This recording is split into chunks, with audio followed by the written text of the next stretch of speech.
Salut les amis, After Zap Image numéro 611, un épisode qui sera en grande partie consacré au mercato qui s'est terminé hier. Il y a eu pas mal de mouvements du côté du championnat de France, mais on débute avec cette date. Il y a 9 ans, jour pour jour, Luis Suarez s'engageait du côté de Liverpool, transféré de l'Ajax vers Liverpool pour 26 millions d'euros. 3 ans plus tard, il quittera les Reds contre 82 millions d'euros, donc sacrée plus-value pour les Reds et puis un sacré transfert quand même à l'époque. 82 millions d'euros, c'était quand même assez conséquent. Maintenant, on a l'habitude de voir des transferts qui avoisinent bien évidemment les 80, voire beaucoup plus millions d'euros. Ensuite, on continue les amis avec le programme de ce week-end, des très jolis matchs un petit peu partout en Europe.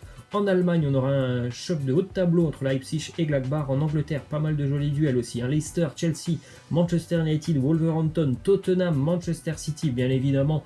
En Espagne, le derby de Madrid entre le Real et l'Atlético cet après-midi à 16h. Demain en France, Nice-Lyon. Et puis on terminera aussi avec Bordeaux. Marseille, est-ce que Marseille va enfin briser cette malédiction du côté de Bordeaux? On verra tout ça. Eh bien, dimanche soir, on continue les amis avec le premier résultat de cette nouvelle journée de Ligue 1, le derby entre le Stade Rennais et Nantes hier. Un match assez incroyable qui s'est terminé sur un score de 3-2 où tout s'est joué dans quasiment les 10 dernières minutes pour le Stade Rennais. Dans le temps additionnel, 9 cartons jaunes pendant ce match, c'est dire si le match a été électrique. Bien évidemment, les buteurs rennais qui doivent être très satisfaits ce matin par rapport à la tournure des événements. Rafinha à hauteur d'un doublé, Bourigeaud du côté de Nantes, c'est Damien Da Silva qui a marqué contre son camp et Moses Simon.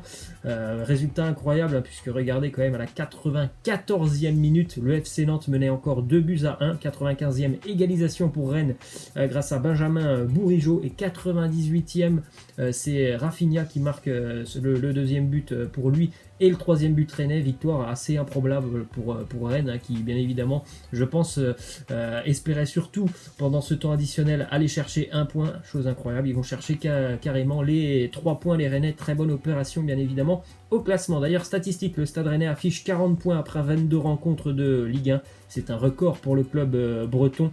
Donc bien évidemment saison peut-être historique pour Rennes qui pourra peut-être aller en Ligue des Champions en fin d'année. En tout cas, les Rennais sont quand même assez performants. Ils se donnent les moyens d'espérer aller chercher une place de 3e en Ligue des Champions. Ensuite, autre statistique sur Rennes qui a gagné 14 points après avoir concédé l'ouverture du score en Ligue 1 cette saison. C'est plus que toute autre équipe. Ça montre bien que cette équipe rennaise, elle a du caractère. Ça vient certainement de l'entraîneur Julien Stéphan qui a apporté beaucoup vraiment depuis son arrivée au stade Rennais. Une équipe douée et qui ne lâche rien, ça s'est vu bien évidemment avec ce résultat incroyable hier. Ensuite, on en parlait depuis quelques jours, c'est officiel depuis hier, Steven Zonzi, international français, champion du monde avec l'équipe de France, s'est bien engagé avec le Stade Rennais. Il est en prêt de l'AS Roma jusqu'à la fin de saison. Là aussi, c'est quand même un très joli renfort pour les Bretons. Du côté de l'Olympique de Marseille, déclaration d'André Villas-Boas sur la récupération de Florian Thauvin et malheureusement, il nous dit on n'a pas de bonnes nouvelles. On peut seulement commencer à penser à lui pour le début du mois de mars, alors que depuis quasiment un mois, on entendait parler d'un retour de Thauvin pour le mois de février. Le retour est visiblement repoussé pour Flo Thauvin qui sera peut-être présent début du mois de mars. En tout cas, on espère tous bien évidemment qu'il sera présent assez rapidement sur les terrains. Une arrivée du côté des Girondins de Bordeaux, un homme d'expérience, Ruben Pardo s'engage avec les Girondins de Bordeaux, joueur qui a fait quasiment toute sa carrière du côté de la Liga et de la Real Sociedad. Il a peu joué cette saison avec la Real Sociedad, mais c'est vraiment une saison à part puisque toutes les autres années précédentes avec la Real Sociedad, il jouait énormément, un milieu de terrain très très expérimenté, un petit peu moins de 200 matchs en Liga, donc une belle recrue aussi pour les Girondins de Bordeaux. Un prêt du côté de Saint-Etienne qui prête Harold Moukoudi à Middlesbrough, division 2 anglaise. Moukoudi qui jouait par parcimonie, on va dire, cette année avec Saint-Etienne. C'était loin d'être un titulaire indiscutable. Ensuite, du côté de Lille, c'est pareil, on en parlait, je crois, depuis 2-3 jours. Adamas Soumaoro a rejoint le Genoa en prêt avec une option d'achat. Donc, un changement total pour lui, puisque Lille est quand même une équipe qui actuellement joue les premiers rôles en France. Et puis, le Genoa est en train de lutter pour son maintien. En Italie, du côté du LOSC, prolongation pour le défenseur Pierre Gabriel qui continue l'aventure avec les Dogs jusqu'en 2023. Lui, contrairement à Soumaoro, c'est un titulaire indiscutable pour la défense lilloise. Ensuite, du côté de Nice, on a prêté aussi avec option d'achat du côté de l'Italie et de l'Atalanta Bergame le jeune Adrien Tameze. Alors Tameze, il jouait plus beaucoup du côté de Nice, mais moi c'est un joueur vraiment que j'apprécie énormément. Je pense que ça peut être vraiment un joli coup pour l'Atalanta Bergame. Ils vont avoir un sacré milieu de terrain. Les joueurs de l'Atalanta, c'est vraiment un profil très intéressant, Adrien Tameze. Petite info d'ailleurs sur le match de Nice demain face à l'Olympique Lyonnais, les supporters lyonnais sont interdits de déplacement pour ce week-end. C'est bizarre, hein, puisque jeudi il y avait ce même match en Coupe de France, les supporters lyonnais avaient pu faire le déplacement. 3 jours plus tard, ils ne peuvent pas faire le déplacement. Bon, c'est comme ça, c'est les instances françaises. On continue aussi avec un prêt du côté de Montpellier. Lui aussi ne jouait pas beaucoup, donc forcément tous les joueurs qui sont partis sur cette dernière journée de mercato, en général ce n'étaient pas des joueurs qui étaient titulaires indiscutables dans leur club. Donc Petar Skuletic quitte Montpellier, il s'engage du côté du leader de championnat de Turquie, Sivasspor.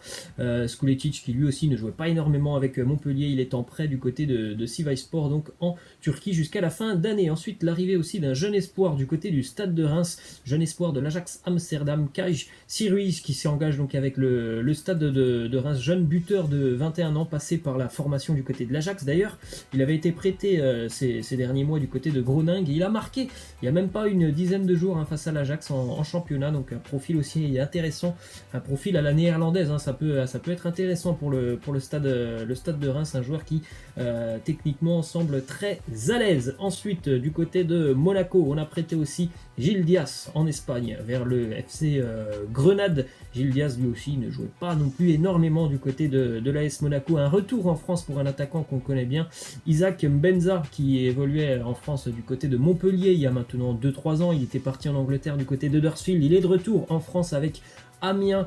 Il arrive en provenance d'Huddersfield. Là aussi, c'est un prêt de 6 mois. Il y a eu beaucoup de prêts, bien évidemment, jusqu'à la fin d'année, un petit peu partout en Europe. La mauvaise nouvelle pour Olivier Giroud en Angleterre, Frank Lampard l'a annoncé hier. Giroud ne quittera pas les Blues sur ce mercato, donc voilà, il va être certainement cantonné à ce poste de remplaçant. Olivier Giroud, bon, petit point positif on va dire pour lui, c'est qu'actuellement Tammy Abraham est peut-être un petit peu gêné par une blessure au niveau de la cheville, mais est-ce qu'il aura vraiment du temps de jeu quand même jusqu'à la fin d'année, Olivier Giroud? Ça c'est une question importante d'ailleurs, on reviendra sur le sujet Olivier Giroud pour la question de fin. On continue avec un renfort qui arrive du côté d'Arsenal en provenance de Southampton. Le défenseur portugais Cédric Soares, lui aussi est prêté jusqu'à la fin de saison avec Arsenal. Assez surprenant ce prêt, puisqu'il était vraiment titulaire indiscutable du côté de Southampton, et il arrive donc pour tenter d'aider à la défense des Gunners. Ensuite, du côté de West Ham, on a enregistré l'arrivée de Jarrod Bowen qui s'engage pour 30 millions d'euros. Il arrive de Hull City, deuxième division anglaise. C'est quand même, voilà, encore une fois une preuve que les clubs anglais de Première Ligue ont des moyens financiers assez incroyables. 30 millions d'euros pour un joueur de Championship sur le dernier jour du mercato.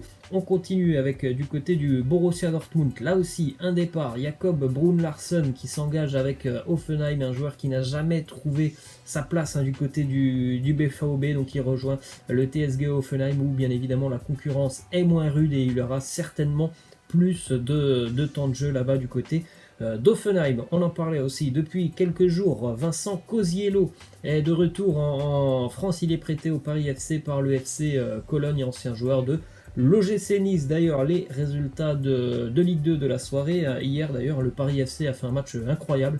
Niort-Paris, 4 partout dans un match assez fou entre les Niortais et les Parisiens. À noter les victoires de Grenoble du côté de 3, 2-1.